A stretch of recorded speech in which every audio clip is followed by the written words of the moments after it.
5 আগস্টের পর থেকে বাংলাদেশের রাজনৈতিক অস্থিরতা তৈরি হয়েছে। ক্ষমতার মসনদে মোহাম্মদ ইউনূস আসার পরও সেই অরাজক পরিস্থিতি ক্রমেই বৃদ্ধি পাচ্ছে। এখন তো ইউনূসের বিরুদ্ধেই আওয়াজ তুলতে শুরু করেছেন সেখানকার মানুষজন। এই পরিস্থিতিতে প্রশ্ন হলো, বাংলাদেশের ক্ষমতা কি এবার সেনাবাহিনীর হাতে চলে গেল? ভাবছেন তো কেন এই কথা বলছি? কারণ সোশ্যাল মিডিয়ায় এই ভিডিও ভাইরাল হয়েছে, যেখানে দেখা যাচ্ছে হাজার হাজার পদাতিক বাহিনী রাস্তায় নেমেছে। বাংলাদেশের যে রাস্তা, সেই রাস্তায় দেখা যাচ্ছে সেনা নামানো হয়েছে। সেই ভিডিও সোশ্যাল মিডিয়ায় ভাইরাল। যদিও ভাইরাল ভিডিও সত্যতা যাচাই করেনি আজ তাক বাংলা। ভিডিওতে দেখা গেছে সাভারের রাস্তায় ৯ নম্বর ডিভিশন, ১৭ ইনফিনিটি রেজিমেন্ট ও ৮ম সশস্ত্র পদাতিক ডিভিশন রওনা দিয়েছে। যদিও এই ভিডিও সত্যতা যাচাই করেনি আজ তাক বাংলা। সেই ভিডিওটা একবার দেখুন।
নতুন করে ডামাডোল পরিস্থিতি বাংলাদেশের সাংবাদিক সূত্রে জানা গেছে, বাংলাদেশ সেনাবাহিনীর সদর দপ্তরে একটি উচ্চ পর্যায়ের বৈঠক হয়েছে 23শে মার্চ।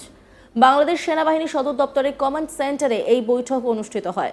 সেনাবাহিনী প্রধান জেনারেল ওয়াকার উজ্জামান এই বৈঠকের সভাপতিত্ব করেন। বাংলাদেশের সাংবাদিক সূত্রে আরও জানা যায়, বৈঠকে 5 জন লেফটেন্যান্ট জেনারেল এবং কয়েকজন জেনারেল অফিসার কমান্ডিং সরাসরি উপস্থিত ছিলেন, বাকিরা যোগ দেন ভার্চুয়ালি। এছাড়া সেনাবাহিনীর সদর দপ্তরের সকল পরিচালক, ব্রিগেড কমান্ডার এবং ঢাকা জেলার বাইরে থেকে 7ম, 9ম, 55তম ও 66তম ইনফ্যান্ট্রি ডিভিশনের জিওসিরা সরাসরি বৈঠকে অংশ নেন। সেনাবাহিনীর প্রধান সংশ্লিষ্ট কমান্ডারদের সঙ্গে দেশের সামগ্রিক পরিস্থিতি নিয়ে আলোচনা করেন বলেও জানা গিয়েছে। হাসানাত আবদুল্লাহ ও জাতীয় নাগরিক পার্টি এবং এবি পার্টির নেতৃবৃন্দের সেনাবাহিনীর রাজনৈতিক বিষয়ে হস্তক্ষেপের অভিযোগ সম্পর্কে আলোচনা করা হয়। এই ধরনের প্ররোচনার মোকাবেলা এবং সেনাবাহিনীর ভূমিকা কিভাবে সংজ্ঞায়িত হবে সেই বিষয়েও আলোচনা করা হয়। একই সঙ্গে আসন্ন জাতীয় নির্বাচন ও সম্ভাব্য জরুরি অবস্থা জারির বিষয়ে মতামত গ্রহণ করা হয়। বৈঠক শেষে সিদ্ধান্ত নেওয়া হয় যে 24শে মার্চ সেনাবাহিনী প্রধান ঢাকার সেনানিবাসে সেনা প্রাঙ্গণে সকল স্তরের কর্মকর্তা ও সৈনিকদের উদ্দেশ্যে ভাষণ দেবেন। দেশের সকল সেনানিবাস থেকে সামরিক সদস্যরা একই সময় ভাষণে যুক্ত হবেন। এই গোটা বিষয় নিয়ে মন্তব্য তুলে ধরেছেন বাংলাদেশের সাংবাদিক। তিনি কি বলেছেন শোনাব আপনাদের। বাংলাদেশ সেনাবাহিনী এক চরম সন্ধিক্ষণে আছে। বাংলাদেশ সেনাবাহিনীকে ডিসমেন্টেল করে দেওয়ার জন্য এক গভীর ষড়যন্ত্রে লিপ্ত হয়েছে জঙ্গি জিহাদি জামাতের সেই স্বাধীনতা বিরোধী চক্র। তারা সরাসরি ক্যান্টনমেন্ট আক্রমণ করা এবং সেনাবাহিনীর ভাবমূর্তি ক্ষুণ্ণ করার জন্য বিভিন্ন ধরনের ষড়যন্ত্রমূলক বক্তব্য দিয়ে চলছে সরকারের বিভিন্ন পদে থেকে।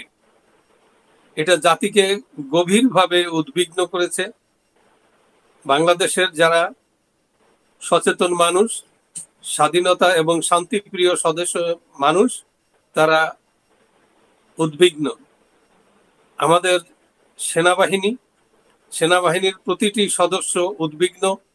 দেশে এই জঙ্গি জিহাদিরা আসলে কি করছে, তারা কার স্বার্থ চরিতার্থ করার জন্য ব্যাপৃত, এ নিয়ে যথেষ্ট সন্দেহের সৃষ্টি হয়েছে। আর্মির ভিতরে একটা ভয়াবহ টেনশন শুরু হয়েছে যে এ পর্যন্ত তাদের যে বক্তব্য, সেই সরকারের বড় পর্যায় থেকে তাদের যে বক্তব্য, সেই জঙ্গি জিহাদি এবং যে তথাকথিত নতুন সংগঠন দাঁড় করিয়েছে তারা, তাদের নেতারা যেভাবে কথা বলছে, সেই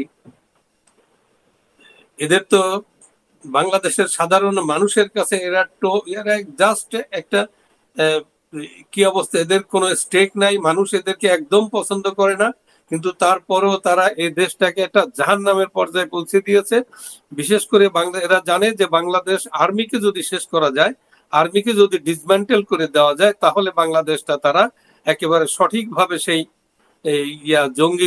জঙ্গিদের তালেবান রাষ্ট্র তৈরি করতে পারবে এবং তারা বাংলাদেশের একেবারে সাধারণ মানুষ, যেভাবে আমাদের ছেলেরা, আমাদের মানুষ যেটা একটা ভবিষ্যতের দিকে এগিয়ে যাচ্ছিল, একটা সুন্দর দেশের দিকে, সমৃদ্ধ জাতি হিসেবে এগিয়ে যাওয়ার জন্য যারা বদ্ধপরিকর আমাদের সন্তানেরা, তাদের সামনে একটা বড় ধরনের একটা বিপদ তৈরিকারী, এই বিপদ সৃষ্টিকারী এই জঙ্গি জেহাদিরা তারা শুরু করেছে। তারপরে আমাদের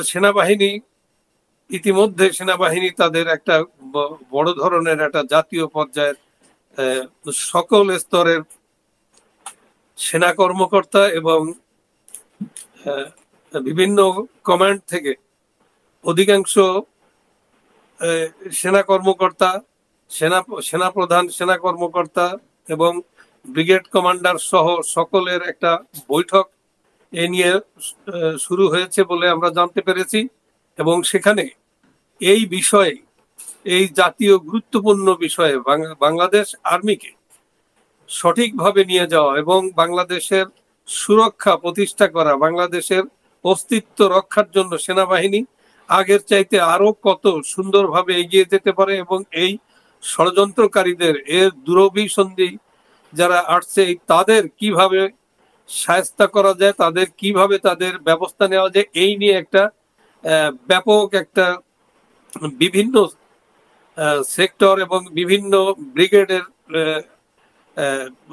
ব্রিগেড কমান্ডার সহ লেফটেন্যান্ট জেনারেল, তারপরে মেজর জেনারেল, যারা আছে, একটা ব্যাপক একটা ন্যাশনাল ডিফেন্স কমিটির মতো একটা সকলের উপস্থিতিতে, কিছু লোকের ভার্চুয়াল উপস্থিতিতে একটা মিটিং হয়েছে এবং সেই মিটিং এ তারা বিশদ আলোচনা করেছে কিভাবে এই ষড়যন্ত্রের মোকাবেলা করা যায়, কিভাবে এদের এই বহিঃশত্রুর, তারা সকলেরই ধারণা একটা বহিঃশত্রুর মোটিভেশন নিয়ে তারা এই সেনাবাহিনীর উপর আক্রমণ রচনা করার চেষ্টা করছে।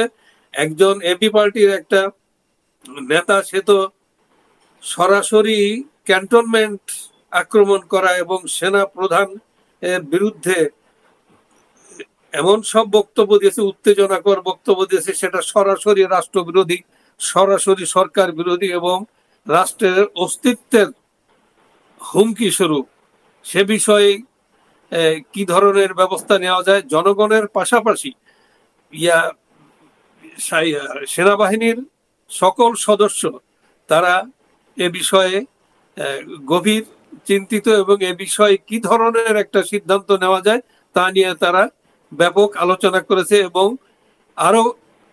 আরো তারা আরো সিদ্ধান্ত নেওয়ার জন্য আবারও একটা শীর্ষ পর্যায়ের আরো বৈঠক হতে পারে এই বলে আমরা জানতে পেরেছি। তবে যে ঘটনাটা ঘটে গেল সেটা দুর্ভাগ্যজনক। এই সাহস ওরা কোত্থেকে পেল? এই কয়েকটা ছেলে পেলে, এরা যারা দেশি বিদেশি ষড়যন্ত্রের ফসল, যারা ষড়যন্ত্রের মাধ্যমে একটা সরকারকে উৎখাত করে দেশটাকে একেবারে তছনছ করে দিয়েছে, যার দেশের নিরাপত্তা নাই। মানুষের, নারীদের তো রাস্তায় কেন, ঘরের ভিতরে নিরাপত্তা নাই। এখন যে ধরনের অরাজক একটা মধ্যযুগীয় বর্বরতা যে চলছে, এই থেকে জাতি যে সময় মুক্তি চায় সেই মুহূর্তে ওরা আরো তাদের সেই অত্যাচার অনাচার আরো বেগবান করছে, এবং ফাইনালি তারা আর্মিকে, বাংলাদেশের এই পথিতযশা সেনাবাহিনীকে তছনছ করে দেওয়ার জন্য তারা এক গভীর ষড়যন্ত্রে লিপ্ত হয়েছে, এবং তাদের বিরুদ্ধে কঠোর ব্যবস্থা নেওয়া দরকার বলে বাংলাদেশের সাধারণ মানুষ মনে করে। অন্যান্য খবরের আপডেটের জন্য অবশ্যই নজর রাখুন আজ তাক বাংলার ইউটিউব স্ট্রিমিংয়ে। লাইক, কমেন্ট, শেয়ার এবং সাবস্ক্রাইব করতে ভুলবেন না।